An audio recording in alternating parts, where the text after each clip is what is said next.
अस्सलाम वालेकुम नाज़रीन, मैं हूं अलवीना और आप देख रहे हैं मेरे यूट्यूब चैनल। नाज़रीन, पाकिस्तान में फ्लड के बाद जो डिस्ट्रक्शन हम देख रहे हैं, उसके जो आफ्टर इफेक्ट्स देख रहे हैं, वो पूरे मुल्क में बहुत बुरे हैं। लेकिन कराची की सिचुएशन इस वक्त भी सबसे मुख्तलिफ और वहाँ पर सबसे ज़्यादा चैलेंजेस देखे जा रहे हैं।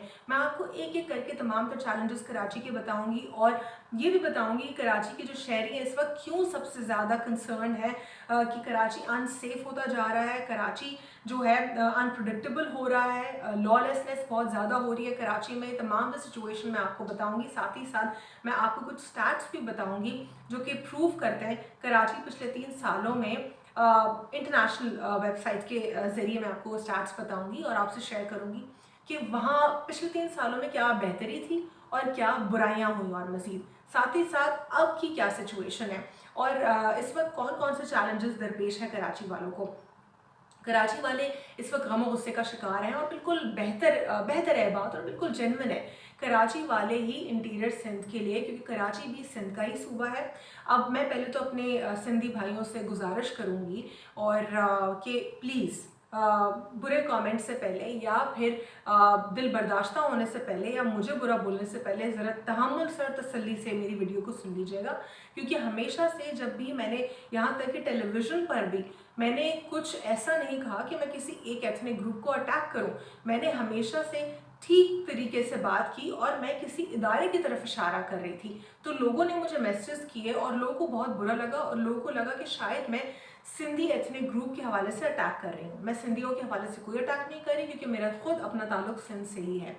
अब आऊँगी मैं बात के ऊपर कि इस वक्त सिचुएशन क्या है। कुछ सिंधी लोग इसको एथनिसिटी का मामला बना के पेश कर रहे हैं और इसको बढ़ा चढ़ा के पेश कर रहे हैं और कह रहे हैं कि कराची वाले गलत कह रहे हैं। तो सबसे पहली बात यह है कि जो इस वक्त कराची वालों का रोना है वो बिल्कुल जेन्युइन है। सीसीटीवी फुटेजेस मौजूद है और जो कंसर्न है कराची वालों का वो सिंपल यही है। एक बहुत ज़्यादा लॉलेसनेस हो रही है, कानून का कोई अता पता नहीं है, जंगल का कानून दिखाई दे रहा है, डकैतियाँ बहुत ज़्यादा हो रही है, चोरी बहुत ज़्यादा हो रही है, स्ट्रीट क्राइम्स बढ़ गए हैं, रोड्स टूट फूट का शिकार है, गंदगी बढ़ रही है, स्टेगनेंट वाटर है यानी खड़ा पानी है हर जगह, जिसकी वजह से मलेरिया और साथ ही साथ डेंगी ये दोनों जो है बहुत ज़्यादा तेज़ी से बढ़ रहे हैं। अब ये सारे कंसर्न्स कराची वालों के इतने ज़्यादा रेज नहीं हो रहे जितना रेज होने चाहिए मीडिया के ऊपर। ARY न्यूज़ उसको कर रहा है रेज और भी कुछ सहाफ़ी थोड़ी बहुत इसके ऊपर गुफ्तगू कर रहे हैं, लेकिन जिस तरीके से कराची का मामला रेज होना चाहिए उस तरीके से रेज नहीं हो रहा। अब आते हैं हम फैक्ट्स देखते हैं। सबसे पहले तो CPLC के हवाले से देखेंगे। CPLC खुद ही कहता है कि कराची में जो एक शार्ट प्राइस है इंसिडेंट्स का या फिर एक्सीडेंट्स का वो बहुत ज़्यादा है। 263 इंसिडेंट्स हुए हैं कराची शहर में एक माह के अंदर। ये थर्सडे की रिपोर्ट है जो मैं आपको बता रही हूँ, यानी अगस्त के महीने में 263 इंसिडेंट्स होना 30 दिन के अंदर अंदर, एक माह में 30 दिन के अंदर 263 इंसिडेंट्स होना। CPLC की रिपोर्ट है जो कि सिटीजन्स पुलिस लाइजन कमेटी है, वो खुद कह रहे हैं। तो क्या ये अलार्मिंग नहीं है? मतलब आपको खुदा ना खास्ता क्या 200 से भी मतलब लगभग 300 के करीब हो रहे हैं, 263 की जगह आपको क्या खुदा ना खास्ता 2000 इस तरह के इंसिडेंट्स चाहिए और फिर आपको लगेगा कि कराची डेंजरस है और लॉलेस होता जा रहा है। साथ ही साथ वो ये भी कह रहे हैं कि मैं थोड़ा सा आपको पैरा बता दूं कि while quoting figures from the Karachi police database, the report revealed that robbers have killed 44 people। मतलब 44 लोगों को मार दिया गया है। ये पूरा पूरा उन्होंने पुलिस के ही डेटाबेस से ये फैक्ट्स को कोट किया है।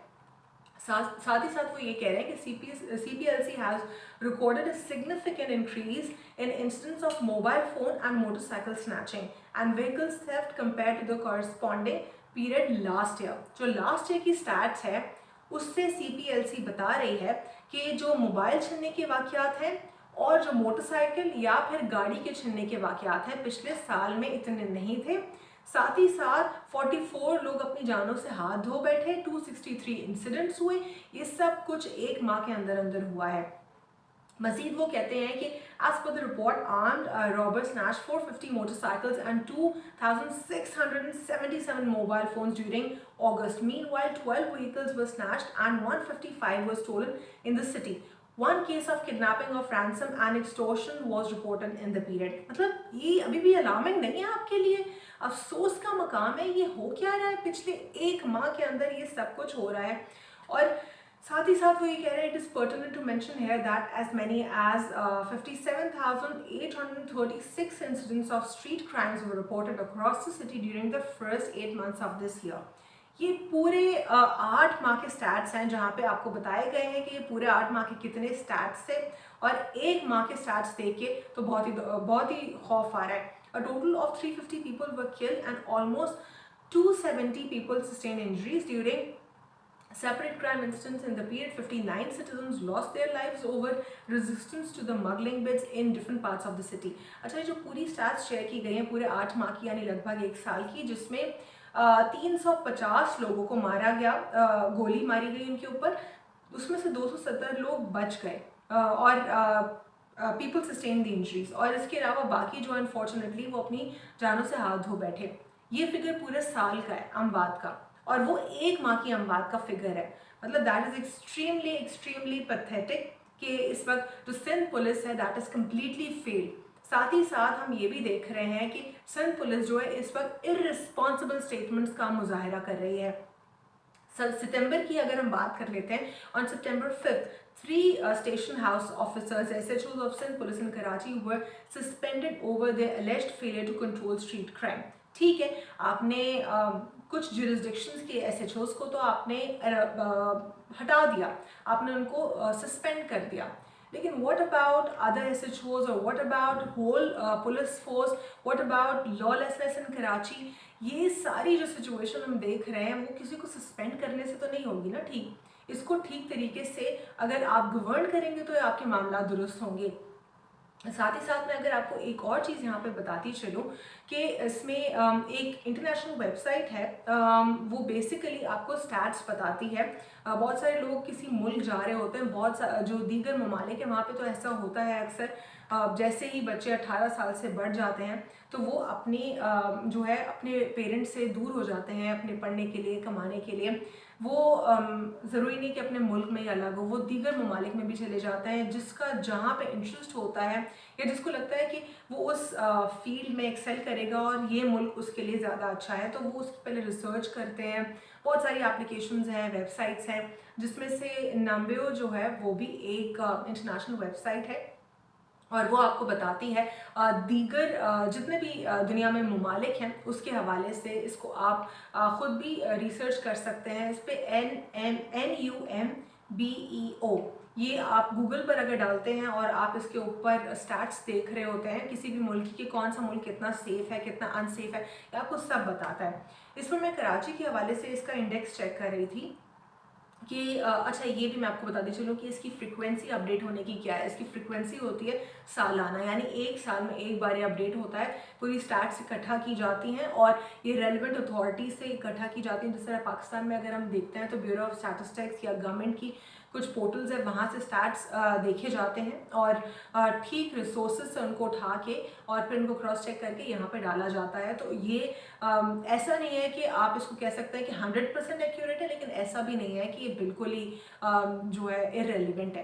तो चलिए इसकी स्टैट्स हम देखते हैं। तो इसमें जो क्राइम रेट है वो उसमें बताया गया था, level of crime Karachi generally वैसे ही हाई है 63.29% है। फिर इसमें बताया गया है कि crime increasing in the past 3 years लो, यानी पहले कराची का एक जनरल परसेप्शन दिया गया कि हाई है, कराची का क्राइम रेट माना जाता है 63.29% है, जबकि पिछले 3 साल के अंदर अंदर क्या कराची का क्राइम रेट कम हुआ है या बढ़ा है। तो 3 साल के कंपैरिजन में उन्होंने इसमें लिखा है कि लो हुआ है, और कितना लो हुआ है 63.29 से वो हो चुका है 39.35। फिर उसके बाद उन्होंने बताया है कि यहाँ पे क्या जो घरों में चोरियाँ होती हैं उसका रेशो कितना है, तो उसका बताया गया है कि मॉडरेट है, ना बहुत लो है ना बहुत हाई है, और इसका है 45.82%। इसके अलावा इसमें बताया गया कि डकैती की या चोरी की क्या सिचुएशन है, तो वो बताया गया कि वो हाई है, वो है लगभग 63.41। साथ ही साथ इसमें बताया गया कि कार के हवाले से क्या गाड़ी चोरी किस तरह हो सकती है, कितने % हो सकते हैं, तो उसमें कार रेशो बताया गया है इसमें worries can be moderate, 52% worries I हैं इसमें। फिर इसके अलावा वरीज ऑफ अटैक वो भी आई हैं मॉडरेट, लेकिन वो 43% रेशो उसका है। फिर कि चलते फिरते कोई भी आपकी इंसल्ट कर सकता है, वो कितना है, तो उसमें वो बताया गया है कि वो लो है। ऐसा नहीं है कि कराची में कोई भी चलते फिरते किसी की इंसल्ट कर दे, 36% चांसेस हैं कि आपकी रैंडमली बेइज्जती कोई कर दे। लेकिन इसके अलावा बताया गया कि while is being subjected to physical attack on basis of skin color, ethnicity, gender or religion, Karachi में it is very low, it's just 28.5% that you will be targeted as on the grounds of your skin color, ethnicity or your religion। ये बिल्कुल सच है, 28.5% chances है कराची में। लेकिन कुछ कभी कभार अनफॉर्चुनेटली ऐसी सिचुएशन भी होती है जहाँ पे कराची के ही लोगों को यरगमाल बना दिया जाता है, उनको बेवकूफ़ बनाया जाता है, उनको उकसाया जाता है। और ये एक पॉलिटिकल पूरा एक प्रोपेगेंडा होता है जिसमें लोगों को लड़वाया जाता है, कभी शिया सुन्नी फसादात तो कभी सिंधी पठान, या फिर पठान और मुहाजिर फसादात बना के लोगों के जज्बातों को मजरूह भी किया गया है। ऐसा हुआ है। लेकिन आपने इस तमाम सिनेरियो में एक चीज़ कॉमन नोट की होगी कि जब भी इस किस्म की प्रोपेगेंडा हुए हैं, वो जितना तेज़ी से ऊपर जाते हैं उतना ही तेज़ी से वो नीचे आते हैं। मतलब अगर जब भी कोई चीज़ सच्ची नहीं होती है तो अगर वो चिंगारी जितनी भी ऊपर जाती है वो वापस वैसे ही तेज़ी से बुझ भी जाती है। हाल ही में एक सिंधी लड़का है जिसका मर्डर हुआ और उसके बाद बहुत ज़्यादा जज्बात जो है सिंधी कम्युनिटी के मजरूह हुए, और उन्होंने जिस होटल पर उस लड़के का मर्डर हुआ था, कहना ये था कि खाने के पैसे नहीं दिए और उसका मर्डर कर दिया। तो ऐसा टेक्निकली हो नहीं सकता। इन द फर्स्ट प्लेस मैं इस पर कोई कमेंट ये नहीं दे रही कि खुदा न खास्ता कि मैं सिंधी कम्युनिटी के जज्बात मजरूह कर रही हूँ, लेकिन आप ज़रा कैटेगोरिकली सोचें कि आपको भी अपना जजमेंट देने की ज़रूरत नहीं है कि उस लड़के का अटैक जो है, उसका जो मर्डर है वो नाइंसाफ़ी उसके साथ हुई।